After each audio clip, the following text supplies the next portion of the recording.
All right, yesterday we actually took some time to not do anything and it was pretty amazing. We just had kind of a rough weekend, so we were like, let's just not really work today, and we actually did it. And we did work for a little bit, cutting down that pine, but Janie and Leela and their siblings and their mom came out and they all helped us.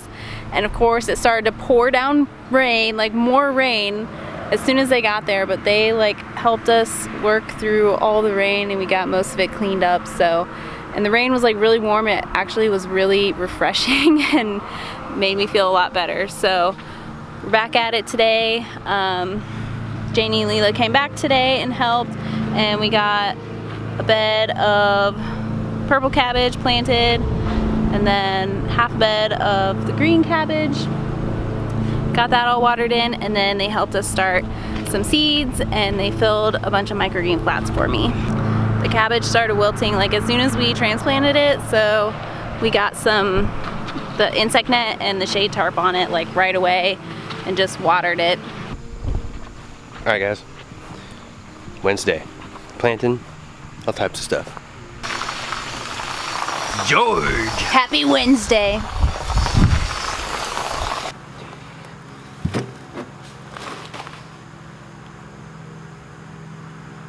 Getting some amendments down here. This is where the beets were. We're putting in collards for the honey hog.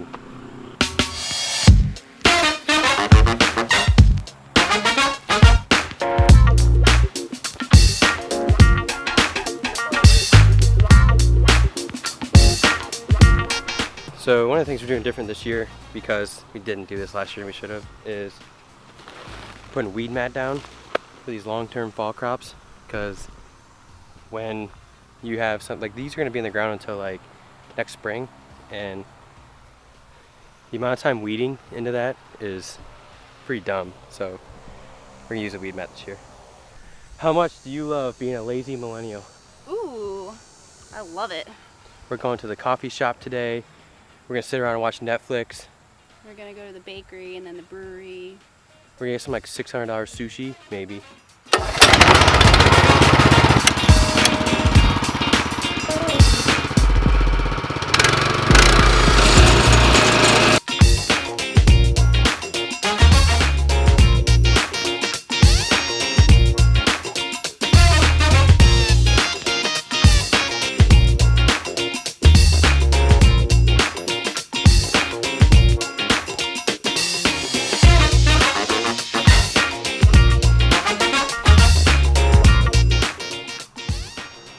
Alright, I'm going to get some foliar fert on these guys, but put it right in the soil, just an extra boost so these guys need to establish faster.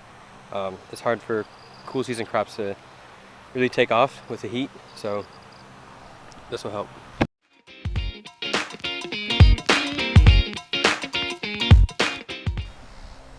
Dude, that rain when we were doing the tree was an inch. So that's 9 inches of rain last week. So this part is probably the most important in the plant's life. Like right after you plant it, you want to make sure it has what it needs and it's well watered so it can get established. And once it can take care of itself, it's pretty good. So with a cool season stuff like this, the weed mat and the drip tape will keep the soil cool. This tunnel and the woods give it shade early in the day, like 4:30, 5 o'clock, it'll be really shaded. So it won't be as stressful for them. And we're also going to put the insect net over it, so it'll keep the pest pressure off and also help shade it from this sun. Alright, you can kind of see the shade that it casts. So that makes a big difference. It's just like wearing a shirt in the sun. So as you're putting your cold crops out in the summer now, that kind of stuff makes a big difference. The tunnels work that way. I went over this more in depth in another video, but just want to go over one thing real quick. So most of my time working outside, I've been working outside half my life, plants, has been with trees. And so this is just goes along with what I'm saying. So this tree right here is a maple, and it's stressed. It's already got red on the foliage compared to those two, which were planted at the same time. what happens is in the nursery, this bark will be shaded, and then they'll plant it out in a field like this in the open, and it'll get exposed to the sun, and it will actually like crack and expose the cambium layer. So that tree's already stressed and showing fall color. It actually did in June, and the side of the bark that's cracking is where the direct afternoon sun is. So my neighbor asked me what was up with this tree, and told him to put that screen on it. It's basically a shade tarp, so it's going to take away the intensity of the sun and protect the bark. So he's going to leave it on for the rest of the summer, and then I pull it off near the winter when the sun's not as intense. This is part of that tree that fell on the chickens. We're taking out these tomatoes. They're done. We got another succession for them, but these are the sun golds. It's like everybody's favorite, so we're gonna try and grow some more.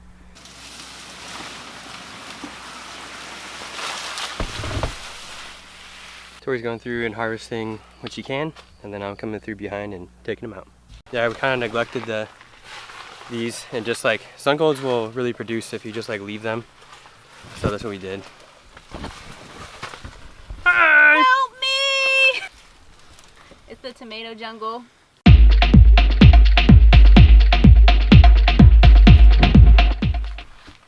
It's really humid in here. There's like no airflow too, so the carrots are getting some fungal issues over here, and we just put in cabbages over here. So we want to make sure these other crops aren't affected.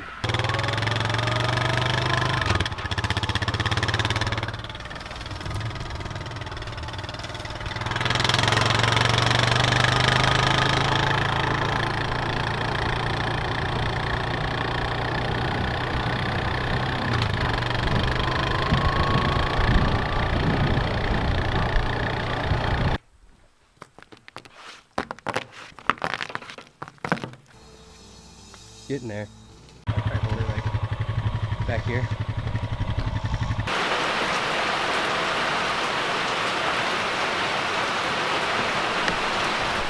That's a normal rain. Why can't we get that all the time? This is what it's about right here. Daddy loves raw beef bones, and we trade for them at the market. So it's a win-win. Oh, good girl.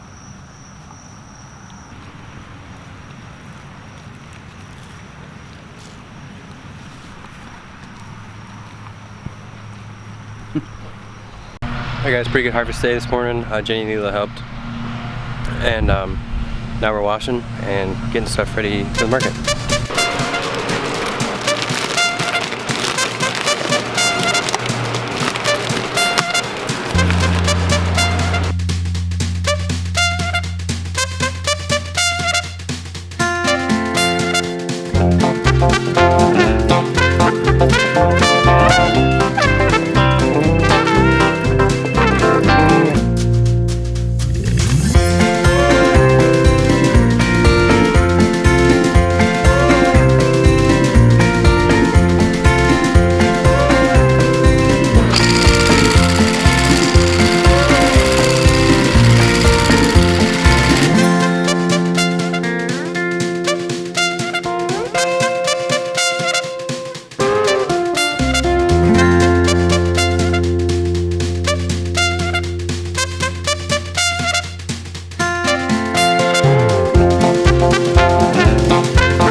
Casey's out on deliveries, and it's raining again. I'm just working on finishing up for farm pickups later, market tomorrow, and anything else that needs done. What's another 2 inches of rain? No big deal. It hasn't rained at all. That's crazy. Yeah, that puts us around 11 inches for the past 2 weeks. Coming through here, and then where we had carrots that I harvested this week, coming back and planting salad. Just gonna do a little no-till deal here. and rake off the material, pull the weeds, put a little compost on, and rake it, plant right back into that.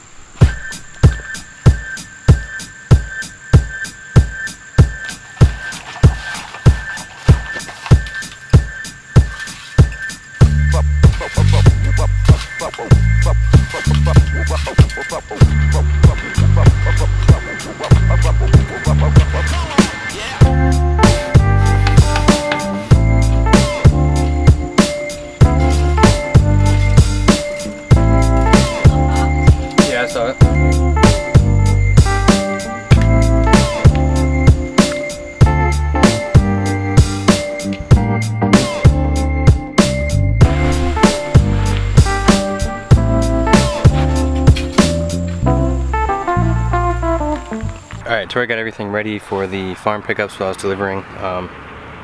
So she's gonna do that, and then I'm gonna do bed prep here. Take this turnip bed out, and then this like wannabe red Russian kale and spinach bed, and get these guys seeded in carrots here where the turnips were. They didn't really do much, so I'm gonna plant a root after a root and I compost. I don't think it's gonna be that big of a deal.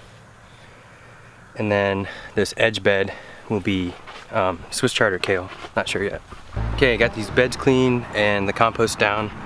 So you guys probably saw how many weeds are in that. It took a little bit, but got the wheel hoe here. That makes it a lot easier. What up?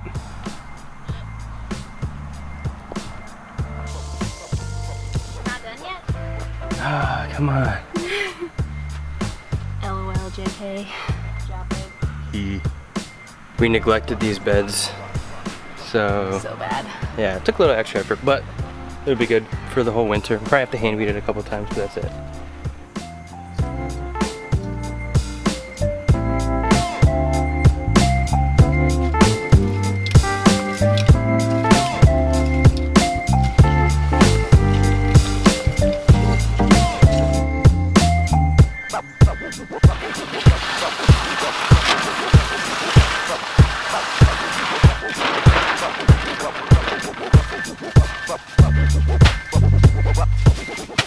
Alright, so it should be ready by Thanksgiving.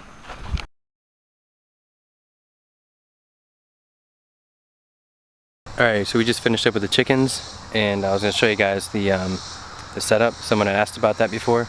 We had some people here helping. It was awesome. Everybody had a good time, it seemed. It went smooth. This is like, we've processed a lot of chickens, so it's really just, now that we have an actual spot that we can dedicate to it, we can build it out and make it better. But we had them in the fence over here.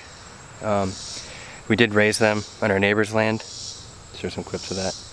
And then the past few days we've been moving them more aggressively than normal to get them up to this stage, so people were able to catch a couple there, walk them right over here. And then Damon and I did the killing here with the killing cones on the tree. And then we had the scalder here next to the tank. And the plucker, which is over there now, was right here. And so it was kill, scald, pluck, and then it came to the table where they started eviscerating down this table. And then at the end of this table there was 2 coolers for ice baths, and then this table was for bagging, and then Tori put them in the wheelbarrow and took them to the cooler.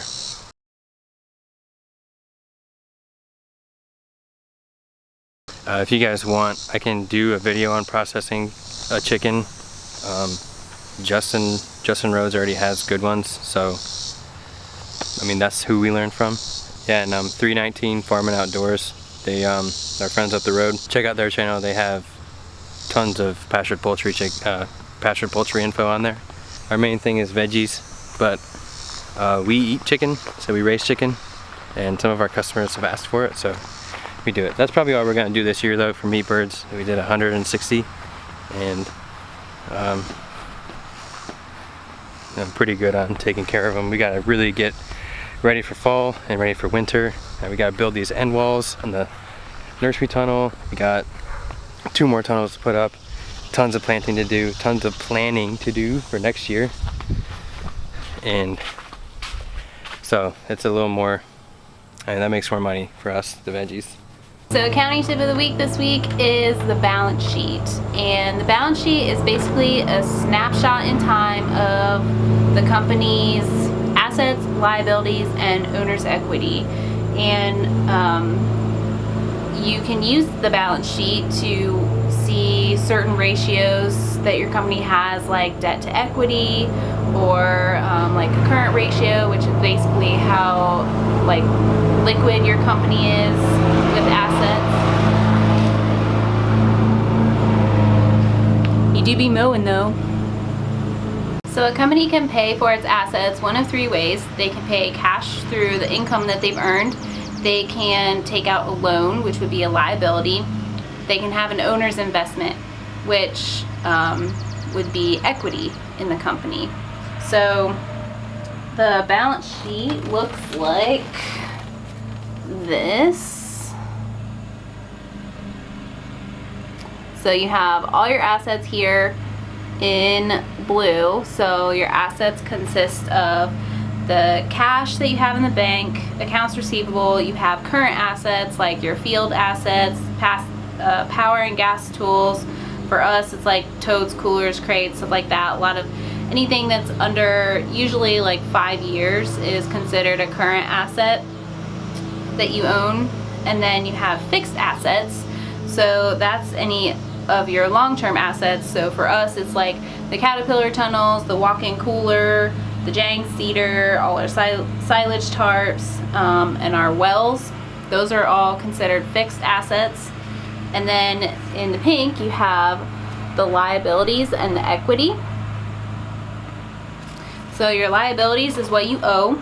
So any accounts payable, any bills that you owe that you enter into the system, any loans that you may have gotten through your business, that would be an account payable.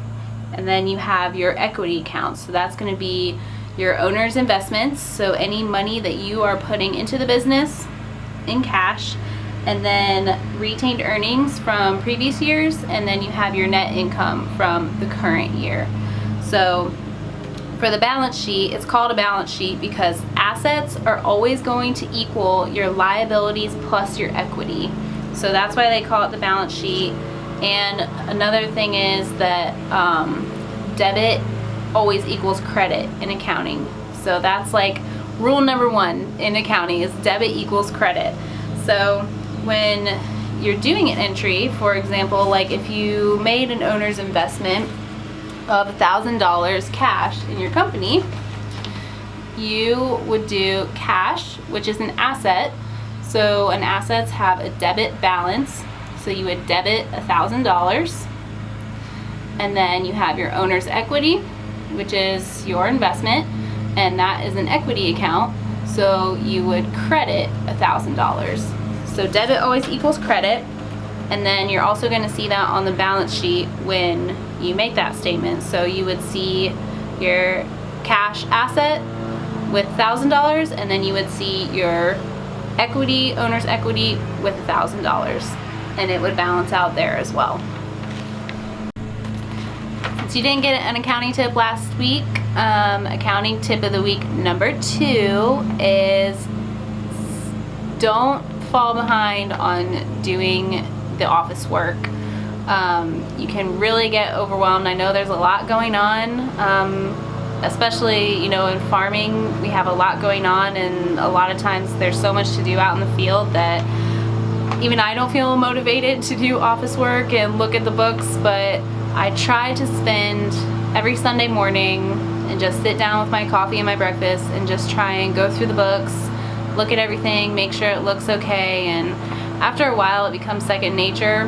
But definitely stay organized and keep up with the bookkeeping, because if you wait a long time, then a lot of times you forget what happened, or you just forget to do it all together, or it's wrong and you have to go back and fix it. So stay fresh and do it as soon as you can.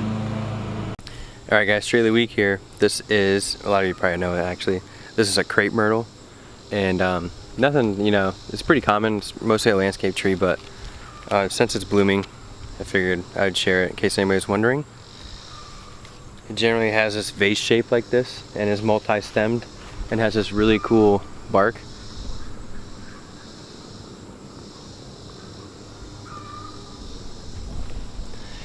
And one of the things this tree is known for is the way people prune it. They generally come through here and we'll just cut it like that, and that's called topping, or better known as crepe murder.